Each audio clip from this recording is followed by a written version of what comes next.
নমস্কার বন্ধুরা, আজ তোমাদের জন্য আরেকটি ছোট্ট ভূতের গল্প নিয়ে এসেছি। গল্পের নাম ভৌতিক উপাখ্যান। লেখক অনুপ কুমার মিত্র। কোচিং সেন্টার থেকে ফিরতে শান্তনুর বেশ রাত হয়ে গিয়েছিল। পাড়ার কুকুরগুলো রাস্তার এক কোণে দাঁড়িয়ে সমস্বরে চিৎকার শুরু করেছিল। তাদের মধ্যে একটা কালো রঙের ছোট্ট কুকুর, যেটা শান্তনুর খুব পছন্দের ছিল। শান্তনু সময় পেলেই কুকুরটার মাথায় হাত বুলোয়, কখনো তাকে বিস্কুট খেতে দেয়। কুকুরটা তাকে খুব চেনে। প্রত্যেক দিন রাতে যখন শান্তনু কোচিং সেন্টার থেকে ফেরে, কুকুরটা অপেক্ষা করে থাকে কখন তাকে বিস্কুট খেতে দেবে কিংবা তার মাথায় হাত বুলিয়ে দেবে। আজ কিন্তু সেই কালো কুকুরটাকে দেখা যাচ্ছে না সেই দলের মধ্যে।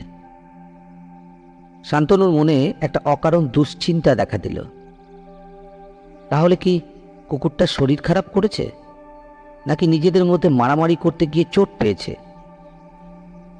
ঠিক তখনই কুকুরটা কোত্থেকে ছুটে এসে শান্তনুর পায়ের কাছে লাফিয়ে পড়ল। ওর জিভ দিয়ে শান্তনু পায়ের জুতোটা চেটে দিল। শান্তনু এবার ব্যাগ থেকে বিস্কুট বার করে একটা একটা করে ছুঁড়ে ফেলতে শুরু করলো কুকুরটার মুখের কাছে। বাকি কুকুরগুলো দৌড়ে এলো বিস্কুট খাওয়ার লোভে। শান্তনু বাকি কুকুরগুলোকে হালকা ধমক দিয়ে দূরে যেতে বলল। এই কালো কুকুরটার উপর শান্তনুর একটা বিশেষ ভালোবাসা আছে। সে কুকুরটাও ভালোই বোঝে। ঠিক সেই সময় শান্তনুর নজরে পড়ল ওর কিছুটা দূরে একটা অস্পষ্ট নারী মূর্তি দাঁড়িয়ে আছে। মুখটা ঠিক মতো দেখা যাচ্ছে না। শান্তনু এখন ক্লাস 6-এ পড়ে। আগের থেকে অনেক সাহসী হয়েছে। সে তার পাড়ার ক্রিকেট ক্লাবের ক্যাপ্টেন, সুতরাং ভয় পাওয়ার প্রশ্নই নেই। তাই তাকে এসে কেউ তাকে ভয় দেখাবে, এ পাড়ায় সেই সাহস কার আছে? সন্ধ্যাবেলা প্রতিদিন ঠাকুমার কাছে যতই সে রূপকথার গল্প শুনুক না কেন, আসলে সে এসব বিশ্বাস করে না। এই ভেবে সে ব্যাগ থেকে মোবাইলটা বার করল, কিন্তু মোবাইলের আলোটা জেলে দেখতে পেল সেখানে কেউ নেই। তাহলে কি সে ভুল দেখল? তার পায়ের কাছে কালো কুকুরটা ততক্ষণে ভয়ে কেউ কেউ করতে শুরু করেছে। বাকি কুকুরগুলো ততক্ষণে রাস্তা থেকে উধাও হয়েছে। হঠাৎ তার একটা ভয়ের কথা মনে পড়ে গেল। সমস্ত শরীরটা শিউরে উঠল আতঙ্কে। গতকাল বাড়ির বড়দের মুখে শুনেছে পাশের পাড়ার বুবাইয়ের মা মারা গেছে। সেই নাকি ভূত হয়ে ঘুরে বেড়াচ্ছে আর পাড়ার যত বাচ্চা আছে তাদের ভয় দেখাচ্ছে। কিন্তু শান্তনুর কথাটা বিশ্বাস করতে মন চাইল না। শান্তনু অনেকবার বুবাইদের বাড়ি গেছে। বুবাইয়ের মা তাকে খুব ভালোবাসত। যখনই যেত লজেন্স কিংবা ক্যাডবেরি তার হাতে ধরিয়ে দিত। ওদের বাড়ির সামনে তারা সবাই মিলে ক্রিকেট খেলত। অনেকবার শান্তনু নিজে বল মেরে ওদের জানলার কাচ ভেঙে দিয়েছে। কই, কখনো তো বুবাইয়ের মা বকাবকি করেনি। তাহলে আজ কেন ভয় দেখাবে? ভূত হলে কি মানুষ খারাপ হয়ে যায়?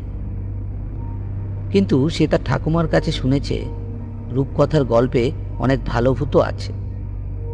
বুবাইয়ের মা নিশ্চয়ই ভালো ভূতই হবে। সে শুনেছে অনেক জিনও উপকারী হয়, যেমন আলাদিনের আশ্চর্য প্রদীপের জিন। সে তো আলাদিনকে কত উপকার করত। শান্তনু মনে মনে ভাবল, সেও যদি বুবাইয়ের মায়ের কাছে কোনো উপকার চায়, নিশ্চয়ই বুবাইয়ের মা তাকে ফিরিয়ে দেবে না। বুবাইয়ের মাকে সে বলবে ওদের অঙ্কের টিচারকে একটু ভয় দেখাতে। অঙ্কের টিচার বড্ড কঠিন কঠিন অঙ্ক দেয়।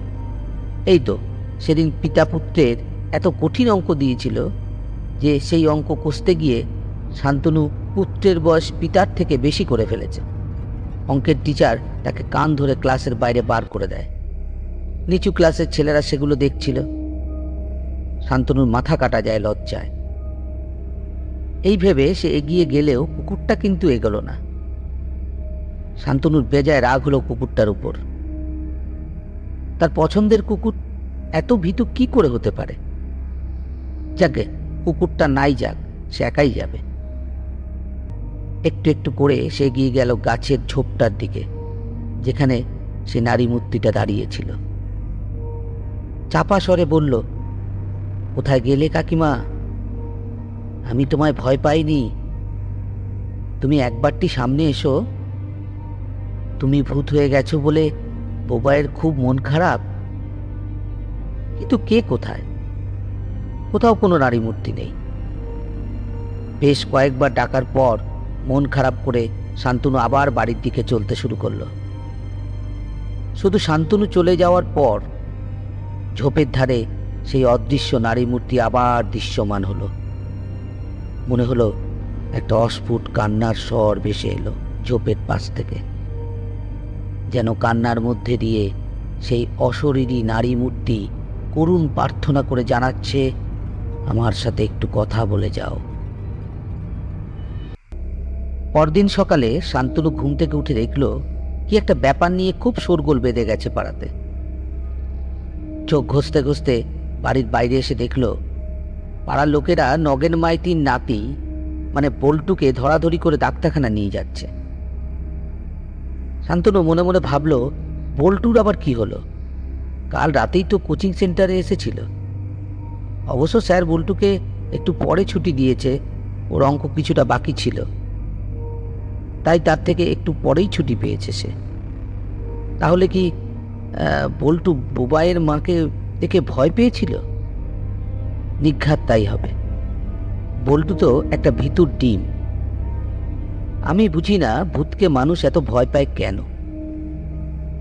একটু পরে এসে দেখল পাড়ার কিছু লোকজন বল্টুকে ধরাধরি করে গাড়িতে তুলল, বোধহয় ডাক্তারখানা বা হাসপাতালে নিয়ে যাবে। শান্তনু ওর মাকে প্রশ্ন করল, বল্টুর কি হয়েছে গো মা? শান্তনুর মা ওকে চোখ গোল গোল করে বলল, দেখলে দেখলে তো, আমি তোমাকে বলেছিলাম বেশি রাতে বাইরে না বেরোতে। যারা রাত বিরেতে বাড়ির বাইরে বেরিয়ে দুষ্টুমি করে, বুবাইয়ের মা তাকে ধরে নিয়ে যায়। শান্তনু আর সাহস করে তার মাকে বলতে পারল না যে কই, বুবাইয়ের মা তো তাকে ধরে নিয়ে যায়নি।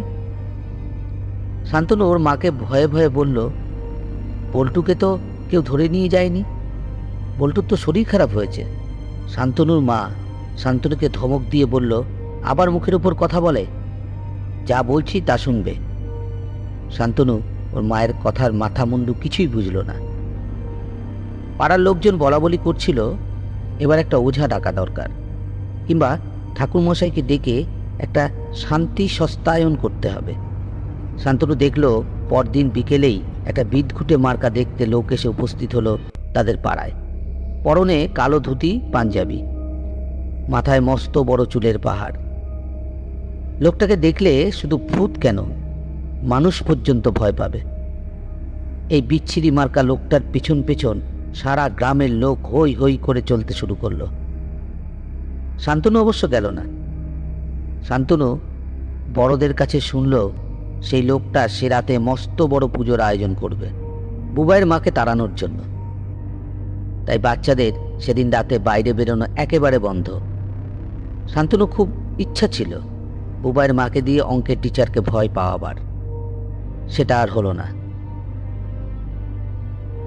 আজকে আমার গল্পের এখানেই সমাপ্তি। গল্পটি যদি ভালো লেগে থাকে অবশ্যই লাইক এবং শেয়ার করবে। এরকম আরও গল্প শুনতে চ্যানেলটিকে অবশ্যই সাবস্ক্রাইব করবে।